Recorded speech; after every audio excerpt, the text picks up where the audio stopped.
Anganwadi union CITU రాష్ట్ర committee ఆధ్వర్యంలో assembly budget సమావేశాల్లో ఐసిడిఎస్ కు బడ్జెట్ పెంచాలని, అంగన్వాడీ ఉద్యోగుల్ని పర్మనెంట్ చేసి కనీస వేతనం తదితర సౌకర్యాలు కల్పించాలని కోరుతూ ఈ రోజు ఉదయం నుండి రేపు సాయంత్రం వరకు 48 గంటల ధర్నా వంటవార్పు కార్యక్రమం రాష్ట్ర వ్యాప్తంగా అన్ని జిల్లాల్లో కలెక్టర్ ఆఫీసుల ముందు ఈ రోజు ప్రారంభమైంది. ఈ పిలుపులో భాగంగా ఇప్పుడు సంగారెడ్డి జిల్లాలో కలెక్టర్ ఆఫీస్ ముందేసిన టెంట్ కింద కూర్చొనున్నాం అంగన్వాడీ ఉద్యోగులం అందరం.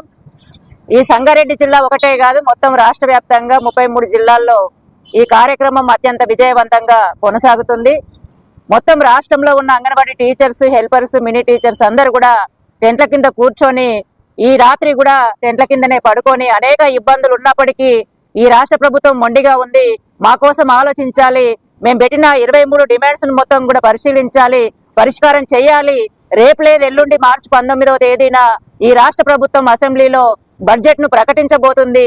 ఆ ప్రకటించే బడ్జెట్ లో ఈ ప్రభుత్వం మాకు చెప్పిన మేనిఫెస్టోలో పెట్టిన 18,000 వేతనం ప్రకటించాలి, పిఎఫ్ సౌకర్యం కల్పించాలి, అట్లాగే రిటైర్మెంట్ కు సంబంధించిన హామీ ప్రకారం కొత్త జీవో ఇవ్వాలి పెంచుతూ, అట్లాగే మినీ వాళ్ళకి 10 నెలల వేతనాలు బకాయిలు వెంటనే విడుదల చేస్తూ జీవో ఇవ్వాలి, అట్లాగే సుప్రీంకోర్టు తీర్పు ప్రకారం గ్రాట్యుటీ ఇవ్వాలి, అట్లాగే గుజరాత్ హైకోర్టు తీర్పు ప్రకారం పర్మనెంట్ చేయాలనేసి, అట్లాగే ఈ మే నెలలో ఒక పూట బడి సెలవులు ఇచ్చారు తప్ప మే నెలంతా సెలవులు కావాలని అడిగితే మేము అడిగిన డిమాండ్లలో ఒకటి మాత్రమే పరిష్కారం చేసిరు, సగమే చేసిరు. అందుకని ఈ ప్రభుత్వాన్ని ఏమడుగుతున్నామంటే 24 రోజుల సమ్మె సందర్భంగా గత ప్రభుత్వం ఇచ్చిన హామీలన్నీ కూడా అమలు చేయాలి. ఈ ప్రభుత్వం మేనిఫెస్టోలో పెట్టింది మాకు ఇవ్వాలి. మేనిఫెస్టోలో పెట్టిన తర్వాత ఈ కాలంలో, ఈ సంవత్సరన్నర కాలంలో కూడా మేము అనేక పోరాటాలు చేశాం. ఆ సందర్భంగా ఇచ్చిన హామీలన్నీ కూడా అమలు చేయాలనేసి ప్రధానంగా డిమాండ్ చేస్తున్నాం. అట్లాగే ఐసిడిఎస్ ను ప్రైవేటీకరణ చేయాలని కేంద్ర ప్రభుత్వం అనేక జీవోలు తీసుకొచ్చింది, అనేక చట్టాలు తీసుకొచ్చింది. దానికి వ్యతిరేకంగా అనేక సంవత్సరాల నుంచి మేము పోరాటం చేస్తున్నాం. దాన్ని ఆపాలి ప్రభుత్వం. అంటే అమలు చేయకుండా కేంద్ర ప్రభుత్వానికి వ్యతిరేకంగా గట్టిగా నిలబడాల్సిన బాధ్యత రాష్ట్ర ప్రభుత్వం పైన ఉంది. అప్పుడే తెలంగాణకు అభివృద్ధి జరుగుతుంది, అంగన్వాడీ ఉద్యోగులకు, పేద ప్రజలకు న్యాయం జరుగుతుంది. ఆపేయాల్సిన ప్రభుత్వం, కేంద్రానికి వ్యతిరేకంగా అసెంబ్లీలో తీర్మానం చేయాల్సిన బాధ్యత కలిగిన ప్రభుత్వం ఆ బాధ్యతను మొత్తం మర్చిపోయి ఈ రోజు కేంద్రము ఏ నిర్ణయం చేస్తే ఆ నిర్ణయాన్ని ఇక్కడ అమలు చేస్తున్ననేసి ఉరుకురికి ఈ రోజు ఐసిడిఎస్ ప్రైవేటీకరణను చేసి ఐసిడిఎస్ ను మొత్తం బలహీనపరిచి నిర్వీర్యం చేసి anganwadi teachers, helpers, mini teachers తో పాటు పేద ప్రజలకు అందరికీ కూడా నష్టం కలిగించే ప్రైవేటీకరణ విధానాలు తీసుకొచ్చారు. పిఎంశ్రీ పథకం అని ఈ రోజు అమలు చేయాలని చూస్తున్నారు. అట్లాగే మొబైల్ అంగన్వాడీ సెంటర్స్ అనేది తీసుకొచ్చారు. ఈ రోజు వచ్చే జూన్ నుండి నూతన జాతీయ విద్యా విధానం అమలు చేసి మా ఫ్రీ స్కూల్ పిల్లల్ని మొత్తం కూడా విద్యాశాఖలో కలిపి అసలు మాకు ఎలాంటి పిల్లలు లేకుండా, ఫ్రీ స్కూల్ లేకుండా మమ్మల్ని బాగా బలహీనపరిచే విధంగా ఈ ప్రభుత్వం ఈ చర్యలు చేపడుతుంది. అందుకని మేము ఈ పోరాటంలో ప్రధానంగా అడుగుతున్నది ఏంటంటే ఐసిడిఎస్ ప్రైవేటీకరణ అన్నిటినీ కూడా రద్దు చేయాలి, అన్నిటినీ ఆపాలి. వ్యతిరేకంగా కేంద్రం యొక్క విధానాలకు వ్యతిరేకంగా రాష్ట్ర ప్రభుత్వం గట్టిగా నిలబడాలి. గట్టిగా నిలబడమే కాదు, ఇప్పుడు అసెంబ్లీ బడ్జెట్ సమావేశాలు జరుగుతున్నాయి. మాకు బడ్జెట్ పెంచడంతో పాటు ఈ ప్రైవేటీకరణ విధానాలను కూడా వ్యతిరేకిస్తూ రాష్ట్ర ప్రభుత్వం కేంద్ర ప్రభుత్వానికి అసెంబ్లీలో తీర్మానం చేసి పంపించాలని మేము డిమాండ్ చేస్తున్నాం.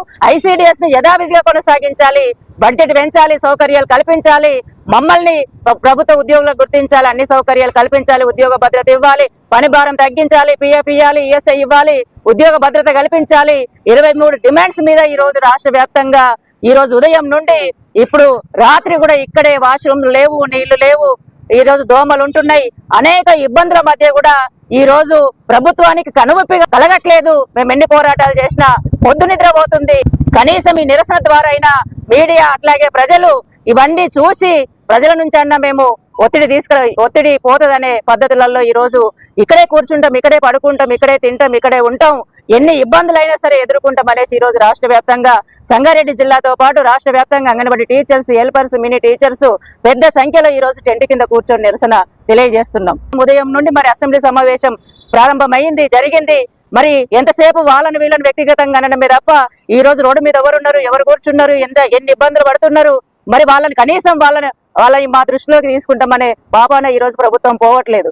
అందుకని రేపైనా అసెంబ్లీలో మా కోసం చర్చ జరగాలి, మా కోసం మాట్లాడాలి. మా కోసం మాట్లాడకపోతే ఇప్పుడు టెంట్ కిందనే ఉన్నాం, కానీ రేపు మొత్తం కూడా రాష్ట్ర వ్యాప్తంగా అన్ని జిల్లాల్లో కలెక్టర్ ఆఫీస్ ముందు మేము బైఠాయిస్తాం. అందుకని మేము పెట్టిన 23 డిమాండ్స్ మీద రాష్ట్ర ప్రభుత్వం అసెంబ్లీలో చర్చ జరపాలి, పరిష్కారం చేయాలి అనేసి మేము డిమాండ్ చేస్తున్నాం. దానికి ప్రధానమైన కారణం ఏంటంటే రేపు లేదు ఎల్లుండే మార్చి 19వ తేదీన రాష్ట్ర ప్రభుత్వం అసెంబ్లీలో బడ్జెట్ ని ప్రవేశపెట్టబోతుంది. అందుకని ఆ బడ్జెట్ లో మేము అడిగిన డిమాండ్స్ అన్ని పరిష్కారం కావాలంటే డబ్బులు కావాలి, డబ్బులు పెంచాలి. అందుకని ఎల్లుండి బడ్జెట్ లో మాకంటూ ఐసిడిఎస్ కు బడ్జెట్ పెంచాలనేసి మేము డిమాండ్ చేస్తున్నాం. మేము బడ్జెట్ పెంచాలంటుంటే ఇప్పుడు ముఖ్యమంత్రి గారు రోజు మాట్లాడుతున్నాడు, ఆయన బాధ అంతా ఎల్లబోసుకుంటున్నాడు. ఏమని అంటే మా దగ్గర పైసలు లేవు, కుండలు అన్నం లేదు, పెడదామంటే మాకేమో చాలా పెట్టాలని ఉంది, ఆర్థిక పరిస్థితి అంతా బాగలేదు, అప్పుల్లో ఉన్నామనేసి అంటుంది. మేము ముఖ్యమంత్రి గారిని ఒక ప్రశ్న అడుగుతున్నాం, మరి అసెంబ్లీ సందర్భంగా ఓట్లు అడిగేటప్పుడు నేను డబ్బులు ఉంటేనే మీకు పెంచుతా, ఆర్థిక పరిస్థితి బాగుంటేనే పెంచుతా, ఆర్థిక పరిస్థితి బాగలేకపోతే నేను ఇవి అమలు చెయ్యను అనేసి ఎందుకు చెప్పలేదని మేము అడుగుతున్నాం. అంటే ఓట్లప్పుడేమో గద్దెనెక్కేదాకానేమో ఒక మాట, గద్దెనెక్కినప్పుడు నీకు ఆర్థిక పరిస్థితి తెలియదా, తెలంగాణ తెలియదా, తెలంగాణ ప్రజలు తెలియదా, అప్పులు తెలియదా, ఆదాయం తెలియదా, ఆర్థిక వనరులు తెలియదా, ఏం తెలియందే పరిపాలించాలనుకున్నావా రాష్ట్రాన్ని? ఒకసారి ఆలోచించుకోవాలనేసి మేము ప్రశ్నిస్తున్నాం. అంగన్వాడీ ఉద్యోగుల యొక్క పోరాట చరిత్ర ఈ కాంగ్రెస్ ప్రభుత్వం రేవంత్ రెడ్డి గారు తెలుసుకోవాలనేసి మేము విజ్ఞప్తి చేస్తున్నాం. అందుకని ఈ రోజు అప్పులు ఉన్నాయని మేము ఇవ్వలేమని అంటుందంటే ప్రభుత్వం తప్పించుకోవడం తప్ప, మోసం చేయడం తప్ప, ఇచ్చిన మాట తప్పడం తప్ప మరొకటి కాదు. అట్లాగే ఇంత పెద్ద ఎత్తున నిరసన తెలియజేయడానికి ఇంకో కారణం కూడా ఉంది. ఈ రోజు ప్రభుత్వం వచ్చి సంవత్సరంన్నర కాలం అవుతుంది. ఈ సంవత్సరంన్నర కాలంలో అనేక పోరాటాలు చేశాం, మేము అనేక ధర్నాలు చేశాం, చలో హైదరాబాద్ చేశాం, మొన్ననే ప్రజావాణి చేశాం. ఎప్పుడు పోరాటం చేసినా, ఎప్పుడు ధర్నా చేసినా, ఎప్పుడు చర్చలు జరిపినా ఇగొస్తాయి జీవో, ఇక వచ్చేస్తుంది, మీకు సర్కులర్ వచ్చేస్తుంది, మీరు ఇంటికి పోయేసరికి వచ్చేస్తుంది అని చెప్తున్నారు. కానీ సంవత్సరం దాకా తిరిగేసరికి ఇప్పటిదాకా ఒక జీవో గతి లేదు, ఒక సర్కులర్ గతి లేదు. అసలు అది నోరా తాటి మటన అధికారులు చెప్తున్నది కానీ, మంత్రులు చెప్తున్నది కానీ, అసలు ఇచ్చిన మాట మేము ఏ విధంగా హామీ ఇచ్చినాం కనీసం వెనక్కి తిరిగానే చూసుకుంటున్నారా లేదా, ఆ స్పృహనన్ను ఉందా లేదా ఈ ప్రభుత్వానికి అనేసి అందరికీ డౌట్ వస్తున్న పరిస్థితి ఉంది. అందుకని ఇంత మొండిగా ఉంటే మేము ఎట్లా బతకాలి, ఇంత నిర్లక్ష్యంగా ఉంటే మేము మా జీవనాన్ని అంగన్వాడీ రంగంలో ఎట్లా కొనసాగించాలి? అసలు ఏ ఒక్క సమస్య కూడా మా గురించి పట్టించుకోకపోతే మా బతుకుదురు ఎట్లా అనేది ఈ రోజు మాకు ప్రశ్నార్థకంగా మారింది. ఈ రోజు 17వ తేదీ తెల్లారితే 18వ తేదీ ఇప్పటిదాకా మాకు జీతం గతి లేదు. ఇప్పటిదాకా జీతం లేకపోతే మేము పర్మనెంట్ కాదు, కనీస వేతనం కాదు, కాంట్రాక్ట్ అవుట్ సోర్సింగ్ కూడా కాదు, ఏ చట్టబద్ధ సౌకర్యాలు మాకు లేవు. మాకు వచ్చేది గౌరవ వేతనం అతి తక్కువ. అది కూడా మాకు ప్రతి నెల 1వ తేదీన రాకపోతే, 18 తారీఖు అయినా నువ్వు ఇవ్వకపోతే, తెల్లారితే 18 తారీఖు 18 రోజులైనా రాకపోతే మేము ఎట్లా బతకాలి, ఎట్లా కొనుక్కోవాలి, ఎట్లా తినాలి? మరి 18 రోజులైనా జీతం రాకపోతే మా కుటుంబం మేము ఎట్లా పోషించుకోవాలి? అందుకని ఇది దుర్మార్గమైన పద్ధతి, రాష్ట్ర ప్రభుత్వం యొక్క వైఖరి. కేంద్రానికి వ్యతిరేకంగా నిలబడాలి. ఈ రోజు కేంద్ర ప్రభుత్వం కూడా ఐసిడిఎస్ నిర్వీర్యం చేసే పనులు నిర్ణయాలు అనేకం చేస్తుంది. కేంద్రానికి వ్యతిరేకంగా మేము చాలా సంవత్సరాల నుండి పోరాటం చేస్తున్నాం. ఈ రాష్ట్ర ప్రభుత్వం అర్థం చేసుకోవాలి. ముఖ్యంగా ప్రతి నెల 1వ తేదీన మాకు అకౌంట్ లో జీతం పడాలి. దీనికోసం నిర్దిష్టమైన చర్యలు చేపట్టాలి. అట్లాగే ఇంతకు ముందు చెప్పిన డిమాండ్స్ అన్నింటినీ కూడా 23 డిమాండ్స్ పరిష్కారం చేయాలి. ఎల్లుండి గనక ఆర్థిక శాఖ మంత్రి గారు మా కోసం బడ్జెట్ అదనంగా కేటాయించి మాకు వేతనాలు పెంచకపోతే మా పోరాటం రేపటి దాంతోనే ముగింపు కాదు. మా పోరాటాన్ని రాష్ట్రంలో మరింత ఉధృతం చేస్తాం. ఖబర్దార్ కాంగ్రెస్ ప్రభుత్వం అనేసి కూడా మేము హెచ్చరిక చేస్తున్నాం.